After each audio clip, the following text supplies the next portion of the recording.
Friends అందరికీ నమస్కారం. Welcome to my channel. విజయం అందరికీ అందుకోవాలని ఆశిస్తారు కానీ దానికి తగినటువంటి శ్రమ చేయరు. మరి విజయ సాధన కావాల్సినటువంటి అంశాలు ఏమిటి అనేది ఈ వీడియోలో మనం తెలుసుకునే ప్రయత్నం చేద్దాం. విజయం అనేది ప్రతి వ్యక్తి యొక్క మనస్తత్వం యొక్క ఫలితం. మన మనస్తత్వాన్ని బట్టి మన విజయ సాధన అనేది ఆధారపడి ఉంటుందని చెప్పాలి. విజయం అనేది అంత తేలిగ్గా అనాయాసంగా సునాయాసంగా లభించేది కాదు. దానికి ఎంతో కష్టపడాలి. ఎంతో వ్యయ ప్రయాసలకు ఓర్చి తగిన కాలాన్ని వెచ్చిస్తే కానీ విజయం సాధించడం అనేది చాలా దుర్లభం. అసలు విజయం అంటే ఒక వ్యక్తి యోగ్యమైన లక్ష్యాలను ఒక నిర్ణీత కాలంలో అందుకోవటం అని చెప్పవచ్చు. విజయ సాధనకు ఉపకరించేటువంటి కొన్ని ముఖ్యమైనటువంటి లక్షణాలు ఏమిటి అనేది మనం తెలుసుకోవాలని ప్రయత్నం చేస్తే వాటిలో మొట్టమొదటిది కోరిక. కోరిక అనేది మనలో ఒక అగ్నిలా ఎప్పుడు మనల్ని రగులుస్తూ ప్రేరణ కలిగిస్తూ ఉండాలి. చిన్న కోరిక ఉంటే దాని ఫలితం అనేది చిన్నగానే ఉంటుంది. ఏ విధంగా అంటే చిన్న మంట ఎక్కువ వేడి ఇవ్వలేదు. కనుక కోరిక అనేది ఎప్పుడు కూడా పెద్దదిగానే ఉండాలి. దాని ప్రయత్నం కూడా పెద్దదిగానే జరగాలి. అప్పుడే ఫలితం కూడా పెద్దగా లభిస్తుందని అనుభవజ్ఞులు చెబుతున్నమాట. కోరిక అనేది మనలో ఎప్పుడూ రగులుతూ ఉంటే మన విజయానికి అది రాచబాట వేస్తుంది. అంటే కోరిక అనేది మన విజయ సాధనకు తొలిమెట్టు. ప్రముఖ తత్వవేత్త సోక్రటీస్ మహాశయుణ్ణి ఒక యువకుడు కలిసి, అయ్యా విజయ రహస్యం ఏమిటి అని అడిగాడు. దానికి సోక్రటీసు మరుసటి రోజు నది వద్దకు రమ్మన్నాడు. ఇద్దరు కలిసి నది వద్దకు చేరుకున్నారు. తనతో పాటు ఆ వచ్చినటువంటి యువకుడిని సోక్రటీసు నదిలోకి నడిపించుకుంటూ ముందుకు తీసుకెళ్ళాడు. గొంతు వరకు నీరు వచ్చాక ఆ యువకుడిని హఠాత్తుగా తలపట్టుకొని నీళ్లలో ముంచేశాడు సోక్రటీస్. 2-3 నిమిషాలు గడిచినాయి. అప్పటికే ఆ యువకుడు నీళ్లలో మునిగి ఉన్నందువల్ల శ్వాస అందుకోలేక ఉక్కిరిబిక్కిరవుతున్నాడు. కొద్దిసేపటికి అతని శరీరం నీలంగా మారింది. అది గ్రహించిన సోక్రటీసు అతన్ని పైకి లేపాడు. లేపితే ఆ యువకుడు వెంటనే తల పైకి రాగానే విపరీతంగా గాలిని లోపలికి తీసుకోవటం సోక్రటీస్ గమనించాడు. అప్పుడు ఆ యువకుడిని సోక్రటీస్ అడిగాడు, నీళ్లలో మునిగి ఉన్నప్పుడు నీకేమనిపించింది అని. అంటే నాకు పైకి వచ్చాక వెంటనే గాలి పీల్చుకోవాలి అన్నటువంటి విపరీతమైన కోరిక కలిగింది అన్నాడు ఆ యువకుడు. దానికి సోక్రటీసు సమాధానంగా, అటువంటి కోరిక అనేది నీలో ఉంటే అది విజయ సాధనకి తొలిమెట్టుగా పరిగణించాలి. కనుక విజయ రహస్యం అని కనుక్కోవడానికి ఇందులో ఏమీ లేదు చెప్పవలసింది. మనలో ఉండేటువంటి కోరిక, ఏకాగ్రత అనేది, అలాగే దాని మీద దృష్టి మళ్లించి ఎప్పుడైతే మనం ఒక సాధన చేస్తామో ఆ కోరికలో ఉన్నటువంటి తీవ్రత వల్ల ఆ విజయం అనేది మనకి లభిస్తుంది అని సోక్రటీస్ చెప్పడం జరిగింది. రెండోది బాధ్యత. బాధ్యత గల వ్యక్తులు ఏ విషయాన్నైనా సీరియస్గా తీసుకుంటారు. జీవితం పట్ల వారికి ఒక అవగాహన అనేది ఉంటుంది. బాధ్యత గల వ్యక్తులు ఏదైనా పనిని స్వీకరిస్తే దాన్ని పూర్తి చేయడానికి ఎన్నో వ్యయ ప్రయాసాలకు వస్తారు. కొన్నిసార్లు నష్టాన్ని కూడా భరించేందుకు సిద్ధపడతారు. అదేవిధంగా బాధ్యత గల వ్యక్తులు ఈ లోకానికి సమాజానికి ఏదో రకంగా చేసి రుణం తీర్చుకోవాలనుకుంటారు కానీ లోకం నుంచి ఏదైనా గ్రహించాలని తాపత్రయపడరు. లేదా లోకం మనకేమీ చేయలేదనేటువంటి ఒక అసంతృప్తిని కానీ ఆవేదన కానీ వ్యక్తపరచరు. ఆ విధంగా బాధ్యత గల వ్యక్తులు ఎప్పుడు తాము సాధించాలి అనుకున్న విజయం పట్ల తదేక దృష్టిని కలిగి ఉంటారు. మూడవది నిబద్ధత. మనలో ఉన్నటువంటి సమగ్రత, వినయము రెండు కలిస్తేనే ఒక నిబద్ధత.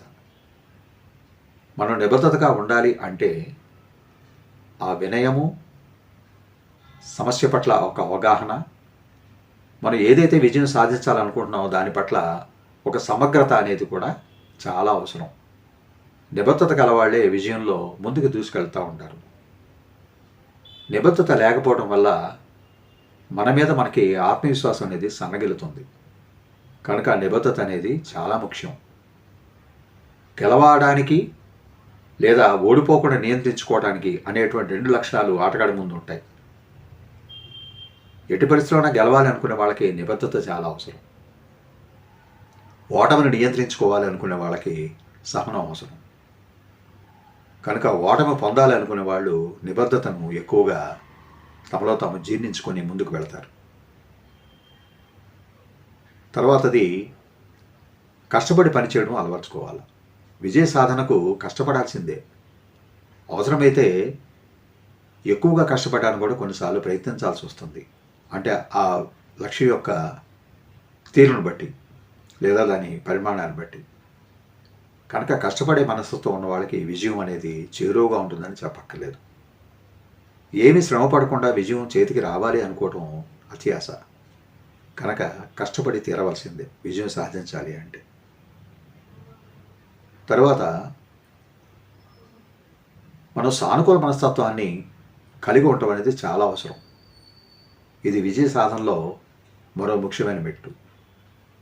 సానుకూల మనస్తత్వం గల వాళ్ళకి విజయం ఎప్పుడు కూడా ఊరిస్తూ ఉంటుంది. నన్ను చేరుకోమని ఆశపెడుతూ ఉంటుంది. ఒక రకమైనటువంటి ప్రేరణ కలిగిస్తూ ఉంటుంది. కనుక సానుకూల మనస్తత్వాన్ని అలవరుచుకొని సానుకూలంగా కానీ ముందుకు వెళ్ళగలిగితే విజయం సిద్ధించడానికి 100కి 100 పాళ్ళు అవకాశం అనేది ఉంటుంది. ప్రతికూల మనస్తత్వంతో లేదా వ్యతిరేక మనస్తత్వంతో ముందుకు కానీ వెళ్ళినట్లయితే మనం చేరవలసిన గమ్యాన్ని లేదా లక్ష్యాన్ని చేరుకోలేకపోగా విజయం అనేది మనకి కనపడినంత దూరంలోనే ఆగిపోతుంది. నెక్స్ట్ వన్ వ్యక్తిత్వం. వ్యక్తిత్వం అనేది మన స్వభావము లేదా మనలో ఉన్నటువంటి కొన్ని ఆదర్శమైన గుణాల యొక్క సమాహారంగా చెప్పుకోవాలి. ఒక మనిషి యొక్క వ్యక్తిత్వం అనేది ప్రపంచంలో లభించేటువంటి అత్యంత విలువైన రత్నం కంటే కూడా ఎన్నో రెట్లు విలువైనదిగా పెద్దలు చెప్తూ ఉంటారు.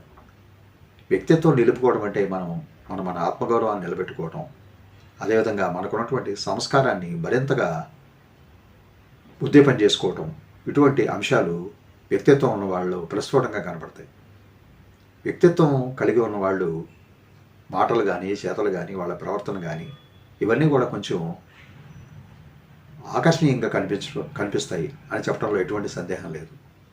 కనుక వ్యక్తిత్వం అనేది ఒక మంచి సుగుణంగా విజయ సాధనలో ఒక కీలకమైన అంశంగా మనోవైజ్ఞానికులు చెప్తూ ఉంటారు. లాస్ట్ బట్ నాట్ లీస్ట్, ఒక గురువుని కలిగి ఉండండి. అదేవిధంగా నిరంతరం అభ్యాసాన్ని మర్చిపోవద్దు. విజయ సాధనకు ఎప్పుడు కూడా నిరంతర అభ్యాసం అనేది చాలా అవసరం. మరి గురువు ఎందుకు అవసరం? గురువు అనేవాడు మార్గదర్శనం చేయకపోతే మనకి ఏది వాస్తవమో ఏది అబద్ధమో తెలియదు. కొన్నిసార్లు మనం భ్రమపడే ప్రమాదం కూడా లేకపోలేదు. ఉదాహరణకు దేవుడు గురువు ఒక దగ్గర నిలబడ్డారనుకోండి, శిష్యుడు ఎవరికి నమస్కరించాలి ముందుగా అంటే గురువుకే నమస్కరించాలి.